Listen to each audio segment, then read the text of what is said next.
Good morning, everybody. My name is Kip, and if you are new here, this is America Bumper to Bumper. On America Bumper to Bumper, we do lots of things. We go to car shows and look at all the cars that are there. We do some motorsports events, and we do reviews on cars like this 2009 Nissan Rogue all-wheel drive.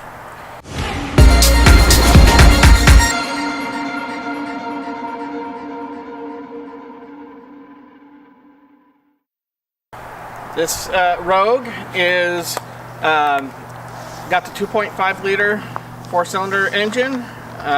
It is all-wheel drive, as I think I just said, and it has 154,000 miles on it.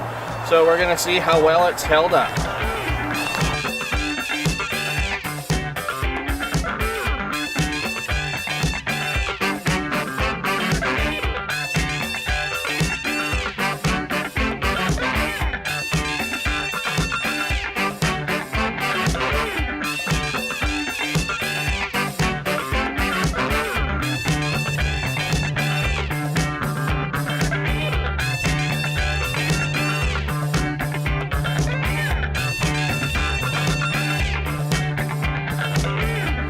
This is a Nissan's 2.5 liter inline 4-cylinder.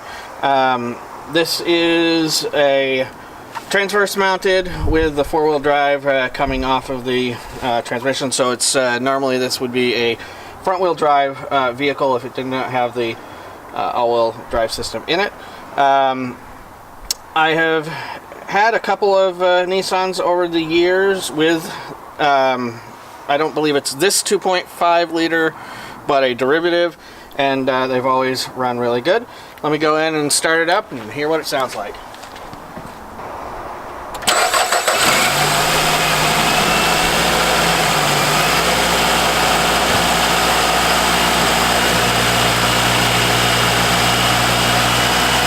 Sounds pretty good to me.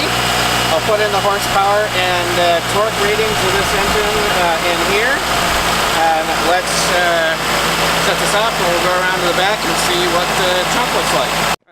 Nice thing about this Nissan is that it doesn't have your conventional key. It's got one of these proximity keys. So in theory, all I should have to do is press somewhere on here. Yep. Come on. Frozen? A little bit. Didn't press any buttons, but the car was locked. And here is the back end of the car. We've got a nice privacy screen here. We've got storage here. Well, that's not storage, that's your spare tire. Let's see. Here's your storage. That's actually really kind of cool that it locks, and you have these, so you can actually, set your groceries in here without it having without it falling down. So that's pretty cool. And there are your anchors for your car seats. Other than that, pretty sparse back here because no third seat or anything like that.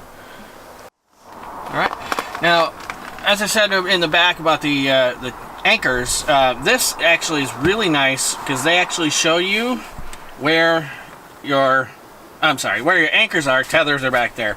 Brain always seems to fart on that one. Leather interior on this, very nice. Not as comfy. The seat is just about all the way back. It would be a little bit, comfy. My knees are right on the little cramped. You got little cramp. You do have cup holders that disappear, and your obligatory pockets that always get filled up with junk. Seats do fold down.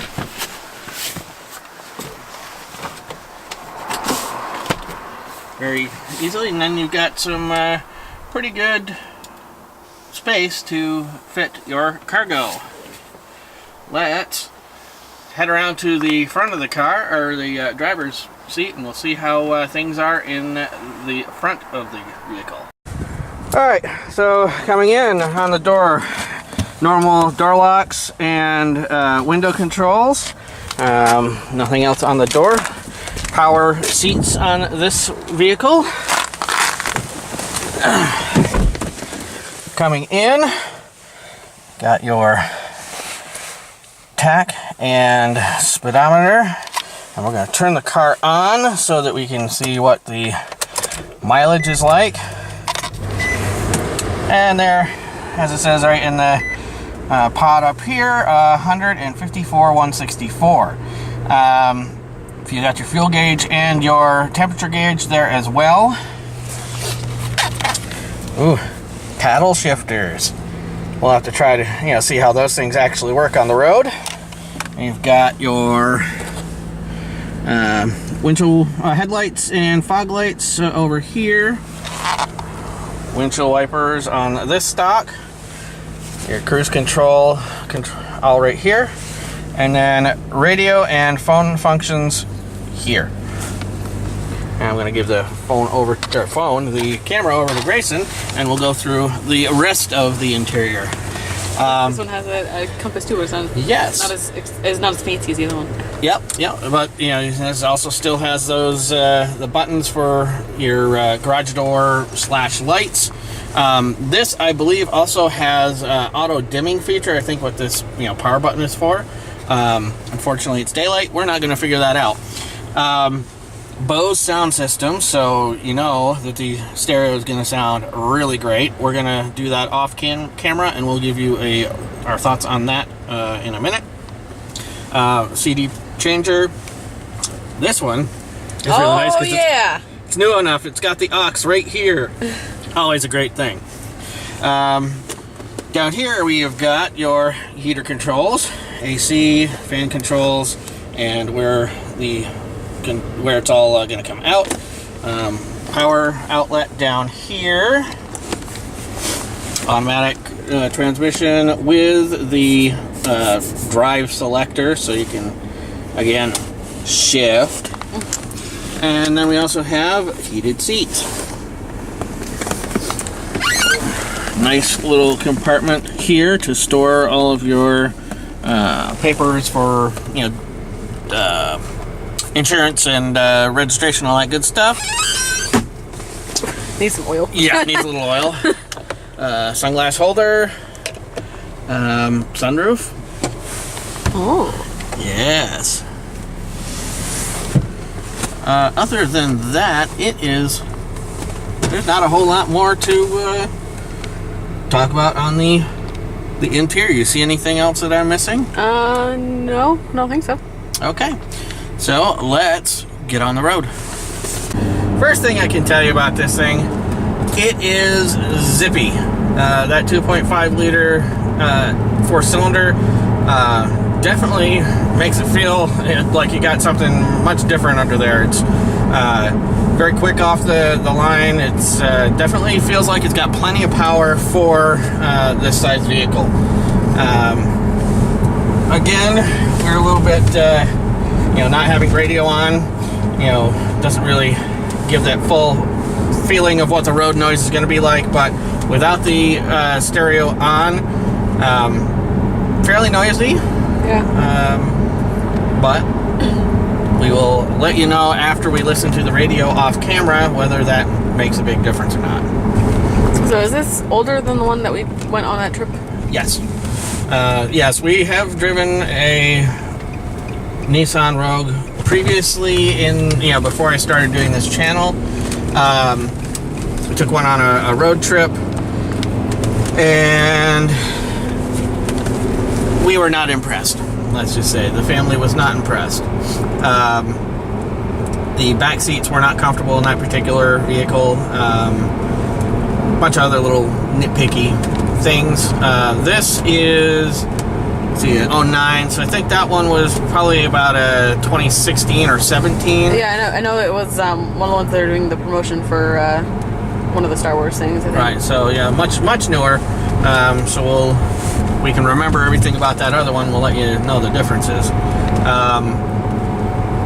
So far, this is it feels like this has got the CVT, the continuously variable transmission. So you don't really feel a lot of shifts. You know. But we'll see in a minute. We're going to put it into the manual mode, and we'll see what these little shifters can do. Tracks down the road nice and straight. No vibrations in the steering wheel. I don't know about your butt, but mine is feeling nice and comfy with the heated seats. Does take a little bit, of warming up, but overall it's not too bad considering it's about 15 degrees out today. Overall, I can say I'm much happier with this one, but let's put her into manual mode, slow down a bit.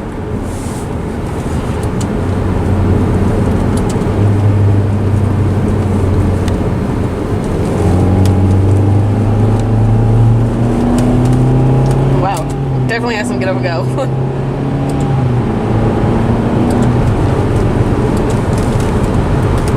In manual mode, this says it's got 6 speeds, but again, I am fairly confident from the feel of the transmission earlier in automatic that this is a continuously variable transmission. I can pretty much say I am a little bit more impressed with this one. This seat is driver's seat is really comfortable, and as I showed you, fully electric, so you can get some good adjustment out of it. Like the Passport, I do wish it went back about another inch or so. It's not as bad as feeling as the Pilot that we did last time, but it still could use just a little bit more travel. How is your seat there? How are you feeling in the passenger? It's a little bit stiffer than some of the other ones we've done, but it's not as bad as the Rogue that we took the trip in. Yeah. And we'll have to, before we're all done, get in the back seat and sit there. Of course, I never sat in the back in that, in the rental because I was driving. So maybe Gracie will get back there and give her thoughts on the difference between the seats. Sure. Alrighty.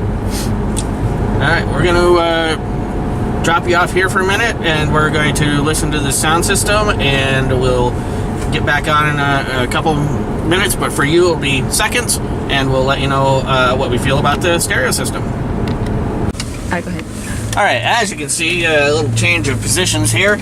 We did listen to that Bose sound system, and boy, I think out of all the vehicles that we've done so far, it is the best. Alright, so Grayson's now sitting in the back, and she's gonna turn the camera on herself and kind of give you an idea of what she feels about sitting in the back, because she remembers from the rental. It is definitely not as stiff as the rental. The seats are not the best I've ever sat in. They're definitely no Zelda seats. But they're definitely a lot more comfortable than the rental was. So it's amazing what 7 years will can do for a car company. Sometimes it does really good. Sometimes maybe not so much. But we'll have to. All right, we're gonna finish this off in the car because it is kind of cold outside. Final thoughts. A few things that I did kind of figure out while we were doing the drive back to the dealership here. Feature that I don't like that some other cars that we've driven seem to have. When you stop the car and put it into park, it seems like most of the cars that we've done, all the doors automatically unlock at that point. That's not the case with this car. So if you're somewhere and you're going to switch spaces in the car, then you got to make sure you hit your unlock. Of course, it's no big deal because the power locks work, but it's kind of annoying. And one positive, I do have to say, for all of the cars that have the paddle shifter things that I've ever driven, that is an automatic, this does have one of the best shifting. Yes, it was very smooth. Yeah, most of them, you know, you hit the button and, you know, there's a lag. There'll be, you know, a couple of seconds before it, or feels like a couple of seconds before it, you know, does what you're asking it to. This, as soon as you tapped it, seemed to go right quick away. So this would actually be pretty fun to drive in manual mode, and that's probably the way I would drive it most of the time. Overall, a good car. Would it be something I buy? No, it's not for me. Mostly it's just how to put it. It's nothing against the car. It's just not something that I would want to drive daily. As always, this is for sale at Dan Kearney's Used Cars in Center Rutland, Vermont. The price on this is $59.95, and it's actually down from $69.95. So come on in, talk to the guys here at the dealership, and if you do come in here from this video looking at any car, make sure that you tell them that you saw the video on America Bumper to Bumper, so that they know that what I'm doing is helping them out. And with that, have a day. Hopefully it's a good one.